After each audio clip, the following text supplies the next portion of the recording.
सात संगत जी, प्यार से कहना धन अंकार जी। सात संगत जी, आज की कहानी का हमारा जो सार है वह है धर्म का स्वरूप। ग्रंथों में भगवान के गुणों को प्रमुख रूप से 3 भागों में बांट बताया गया है: उत्पत्ति करने वाला, पालन करने वाला तथा संहार करने वाला। इन्हीं 3 गुणों को मूर्त रूप में ब्रह्मा उत्पन्न करने वाला, विष्णु पालन करने वाला तथा महेश संहार करने वाला के नाम से जाना जाता है। धर्म ग्रंथों में इस विश्व का विस्तार तथा उसमें मानव किस प्रकार सुखी रह सकता है, इसका सूत्र आदि सभी कुछ कहानी रूप में लिख दिया गया है।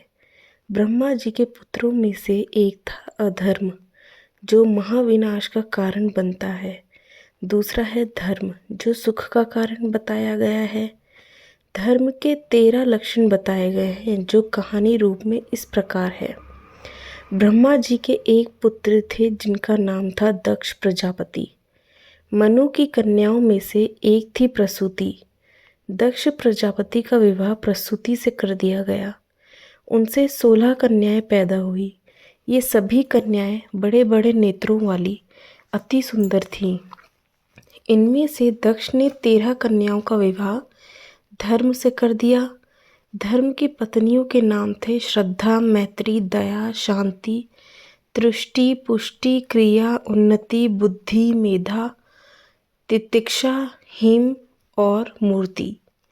वास्तव में यही धर्म का विस्तार व प्रकट करने वाले लक्षण हैं।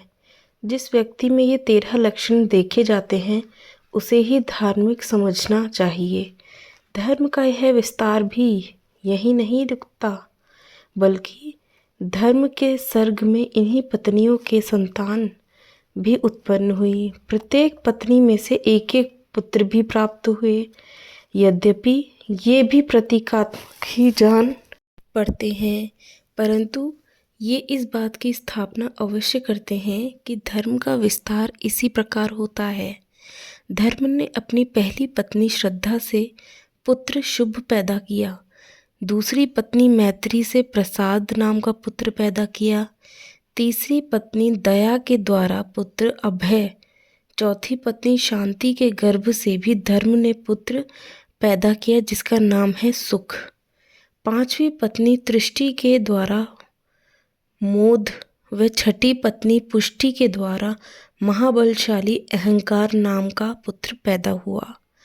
अपनी 7वीं पत्नी क्रिया के द्वारा धर्म ने योग को जन्म दिया और 8वीं पत्नी उन्नति ने अपनी कोख से दर्प बहुत अधिक खुशी के कारण उपजा गर्व को जन्म दिया। इसी प्रकार 9वीं पत्नी बुद्धि से अर्थ नाम के पुत्र का जन्म हुआ तथा 10वीं पत्नी से मेधा ने स्मृति नाम के पुत्र को जन्म दिया। तितिक्षा 11वीं पत्नी थी जिसने क्षेम अर्थात कुशल को जन्म दिया। 12वीं पत्नी हिम अर्थात लज्जा के द्वारा धर्म ने प्रशय यानी विनय नाम के पुत्र को जन्म दिया। और अंत में धर्म के सर्वगुण संपन्न अपनी 13वीं पत्नी मूर्ति देवी की कोख से नर नारायण ऋषियों को जन्म दिया। धर्म के द्वारा अपने वंश की उत्पत्ति इस रूप हुई। इन सबका जन्म हो जाने पर संपूर्ण विश्व में आनंद छा गया। अपने अपने ढंग से सभी लोग प्रसन्नता प्रकट करने लगे।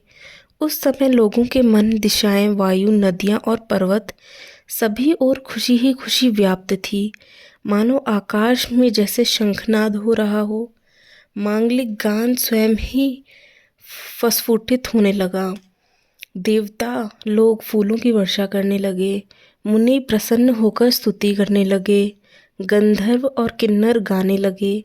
अप्सराएं नाचने लगी। इस प्रकार उस समय बहुत ही आनंद मंगल हुआ और देवतागण भगवान की इस कृति पर उनकी स्तुति करने लगे। जिस प्रकार इस विश्व में जितनी भी तरह तरह के रंगों ढंगों में कर्मों में मूर्त रूपों की कल्पना की जाती है, धर्म के घर में प्रभु परमात्मा ने स्वयं ही उन्हें मूर्ति रूप दे दिया तथा अपना आप वहीं पर प्रकट कर दिया। इस प्रकार प्रभु परमात्मा की हम पर अपार कृपा हुई कि हम धर्म के घर पर रहकर हमें दर्शन देकर कृतार्थ होने का अवसर प्रदान करते रहेंगे। शास्त्र के अनुसार तो हम केवल अनुमान ही लगा सकते हैं। इस परमात्मा ने अपने उन आदर्श गुणों को मूर्त किया जिसे देख देख कर साधारण लोग विश्व मर्यादा को भंग ना कर पाए, बल्कि सुमार्ग पर चलते रहें। सभी यही प्रार्थना की कि प्रभु कृपा करें कि हम सब धर्म के मार्ग पर चलते रहें, ताकि आप हमारे समक्ष रहें, हम आपके दर्शन करते रहें। दूसरी ओर महातपस्वी कर्म प्रधान महाभाग भृगु की पत्नी का नाम था ख्याति अर्थात प्रसिद्धि। उनके द्वारा उन्होंने धाता और विधाता नाम के 2 पुत्रों को जन्म दिया तथा श्री नाम की कन्या को भी जन्म दिया। मेरु ऋषि, मेरु का शाब्दिक अर्थ है सीधा, न झुकने वाला, अडिग अर्थात आधार, की 2 कन्याएं हुई थी, अयति और नियति। उन्होंने धाता से अयति का और विधाता से नियति का विवाह संपन्न कर दिया। उन्हीं के द्वारा उनके मृकंड व प्राण नामक पुत्र पैदा हुए तथा इनकी संतान मार्कंडेय ऋषि व वैद्य शीरा का जन्म हुआ। भृगु के एक पुत्र कवि भी पैदा हुआ। उनके पुत्र थे महाबली आशना जी, वे मृत को भी जीवित कर सकते थे। यही ऋषि भृगु का नाम व विस्तार बताना इसलिए आवश्यक है कि भृगु को ज्ञान विज्ञान की बहुत जानकारी थी। वेदांतियों ने महर्षि भृगु को विश्व रचना में विज्ञान के आधार के रूप में प्रकट किया। यहाँ दक्ष प्रजापति की शेष 3 कन्याओं के बारे में तो बता देना उचित ही होगा। अपनी 13 कन्याएं अधर्म के साथ जोड़ने के बाद दक्ष प्रजापति ने एक का विवाह अग्निदेव से कर दिया। उसका नाम था स्वाहा। एक समस्त पितृगण को स्वाहा दी, उनका नाम था स्वधा।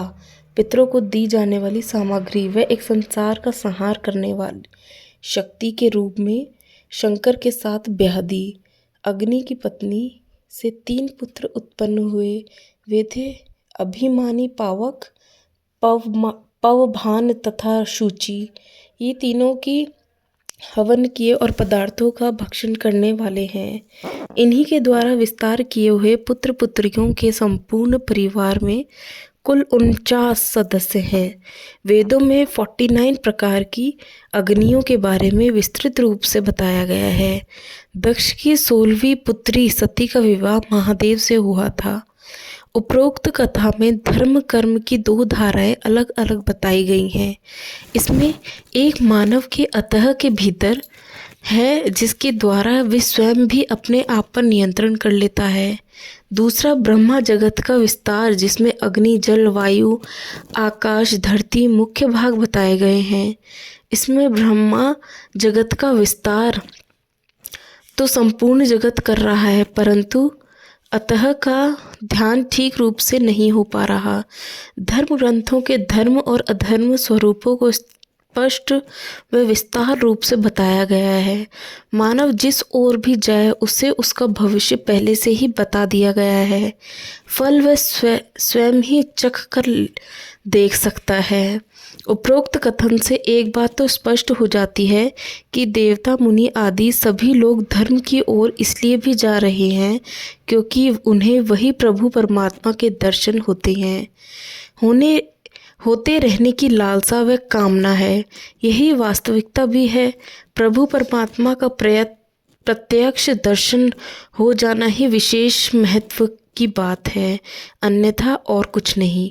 इसलिए इन सभी धार्मिक ग्रंथों को श्रद्धा के साथ वैज्ञानिक दृष्टि के द्वारा ही पढ़ें तो प्रभु परमात्मा का साक्षात्कार करने का मार्ग प्रशस्त सा हो जाता है।